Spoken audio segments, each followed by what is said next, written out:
Plano B, el verde. Intersección con X, 1. Intersección con Y, 2. Intersección con Z es paralelo a Z en el infinito. Entonces aquí está. X1, Y2, Z infinito. 1 entre 1, 1. 1 entre 2, 1 medio. 1 entre infinito, 1 entre una cantidad muy grande, 0. Aquí sí me quedan fracciones. Para eliminarlas debo multiplicar por 2. Entonces 2 por 1, 2. 2 por 1 medio, 1. 2 por 0, 0. Y lo ponemos entre paréntesis. Plano C, este que está aquí. Ese pasa por ¿dónde? Por el origen, ¿cierto? Entonces hay que correrlo, ¿cierto? Y eso es lo que está aquí. Como pasa por el origen, entonces se mueve que un parámetro de red y aquí se mueve en la dirección Y, ¿cierto? Si este era el origen, nos movemos, perdón, un parámetro de red en la dirección Y. Este es el nuevo origen. Nos movemos en Y, un parámetro de red. Por eso es que ahora, eh, intersección con X.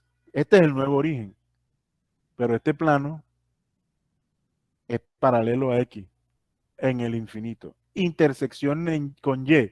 Si este es mi nuevo origen, la intersección está en -1 y es paralelo a Z. Intersección en el infinito. Entonces aquí está X infinito, Y -1 porque se corrió un parámetro de red en Y, Z infinito. Recíprocos, 1 entre infinito 0, 1 entre -1 -1, 1 entre infinito 0. 0 -1, 0. Aquí no hay fracciones, simplemente entre paréntesis, sabiendo que el menos se pone en la parte superior. De nuevo, yo puedo tener familias de planos dependiendo de dónde ponga el origen. Entonces, cuando se ponen entre llaves, esto es familias de planos que corresponden a todos estos planos. Datos importantes. Eh, bueno, no sé si está aquí. Voy a leer las que están ahí. Ah, bueno, creo que sí está.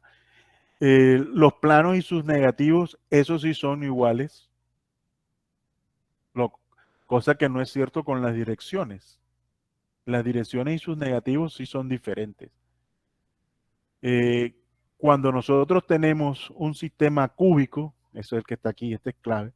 En un sistema cúbico, si yo tengo los índices de Miller para la dirección y son los mismos índices de Miller para el plano, quiere decir que esa dirección es perpendicular al plano. Y aquí lo podemos ver gráficamente, porque están las dos. Fíjense que este verde, que es la dirección B, la dirección es 1, 1, 1, ¿cierto? La diagonal principal. Aquí tenemos el rojo, el plano 1, 1, 1. El vector B, 1, 1, 1, la dirección 1, 1, 1 es perpendicular a este plano, ¿cierto? Si tienen los mismos índices de Miller y estamos en un sistema cúbico, son perpendiculares entre sí, ¿cierto? Entonces, por ejemplo, si yo tengo aquí el plano 2, 1, 0 y tengo la dirección 2, 1, 0, la dirección 2, 1, 0 será perpendicular al plano 2, 1, 0. Ahora, ¿por qué digo que esto es en el caso cúbico? Porque para la hexagonal compacta, la tetragonal, todas esas celdas que habíamos visto al inicio de la presentación, en todas yo puedo establecer un sistema de coordenadas y hacer mi determinación de las direcciones y los planos basado en esos sistemas de coordenadas. En algunos casos tendré que utilizar un sistema, un eje adicional, pero que no es independiente. Sin embargo, creo que para lo que persigue este curso en este programa, creo que esos detalles no son tan importantes. Lo que sí es importante es saber que existe un sistema que se conoce como índices de Miller o una herramienta que nos permite establecer tanto direcciones como planos dentro de las celdas unitarias, ¿cierto? Que nos representan un arreglo cristalino en un material y que posteriormente eso lo podemos utilizar para determinar los sistemas de deslizamiento y eso sí nos va a decir de qué manera se van a deformar los materiales. Entonces, ¿de qué manera se van a deformar los materiales en los planos y en las direcciones de mayor densidad? Entonces, por ejemplo, y voy a hacer aquí un pequeño, bueno, un zoom de esto.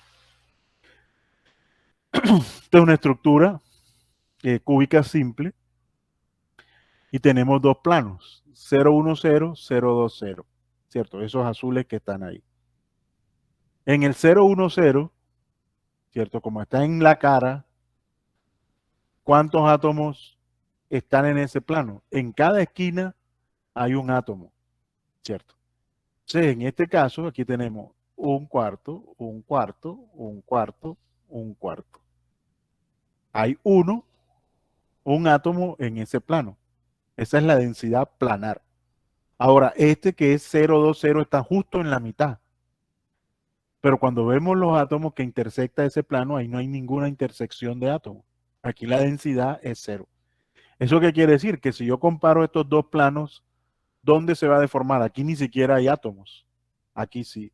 Entonces, si hay una deformación, lo que quiere decir es que por efecto de la carga, cuando se mueve este átomo, por ejemplo, el que estoy señalando, el de la esquina superior izquierda, para que ese se mueva, como está en contacto con este y con este, él automáticamente le va a transmitir el movimiento a esos dos.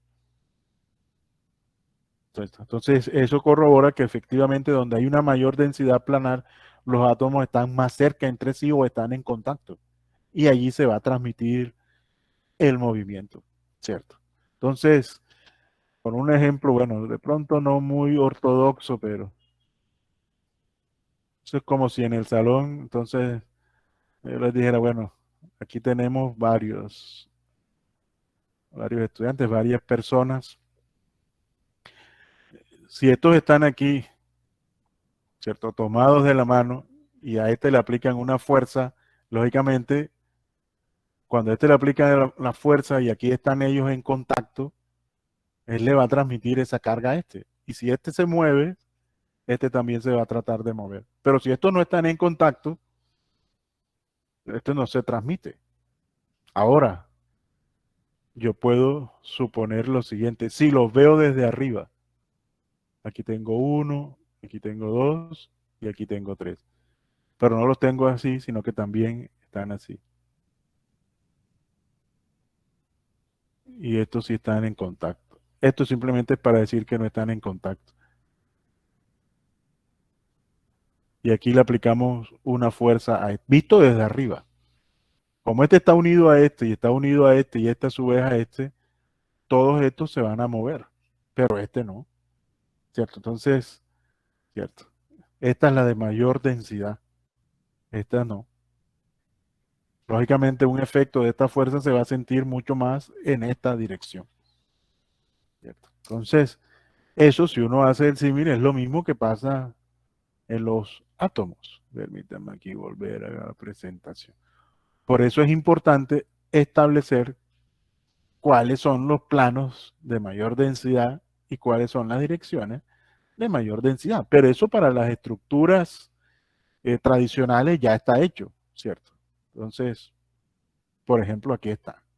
Ahora me devuelvo a la diapositiva anterior. Ahí está para la estructura simple, cúbica centrada en el cuerpo, cúbica centrada en las caras y hexagonal compacta. Ahí están las direcciones.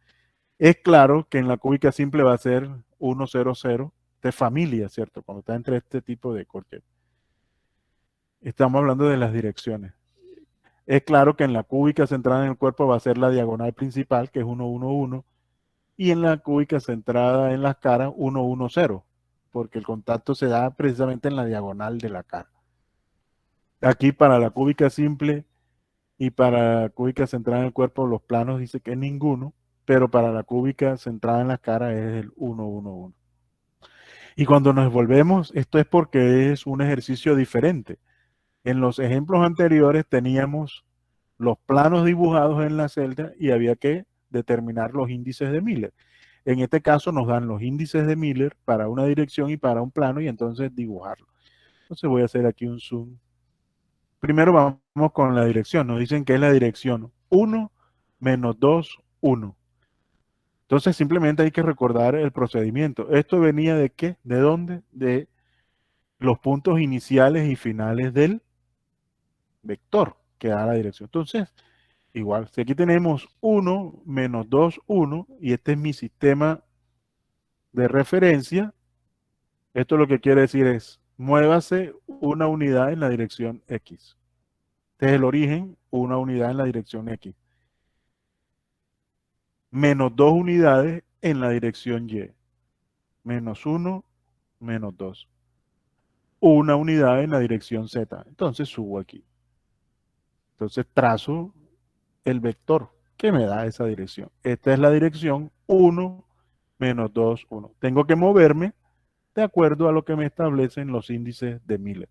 Esta cantidad en X, esta cantidad en Y, esta cantidad en Z. Eso no tiene ningún problema. Igual eso lo hacían en física mecánica y también en estática.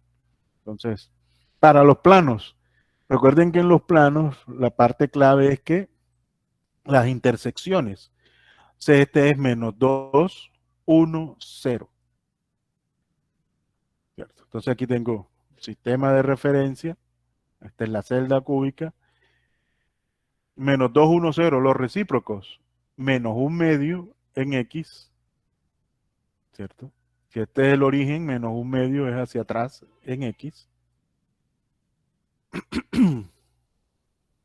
Aquí tenemos 1 en Y 0 en Z, o sea que es paralelo a Z.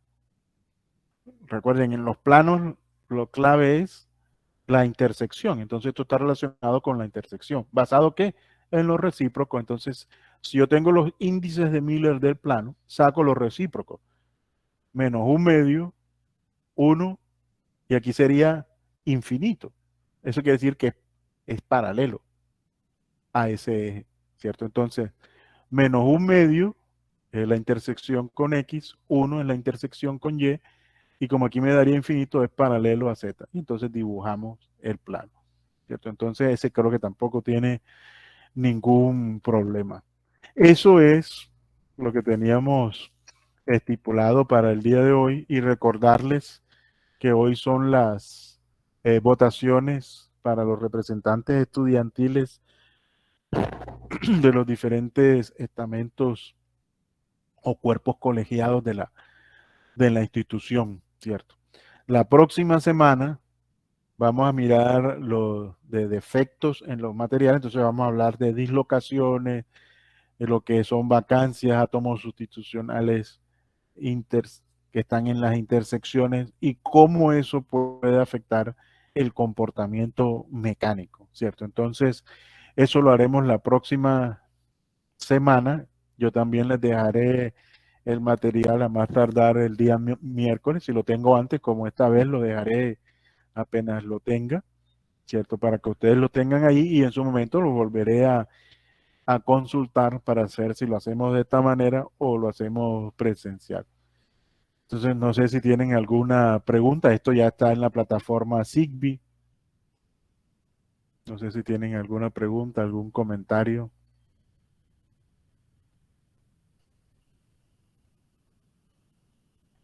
Bueno, entonces vamos a dejar allí para que, bueno,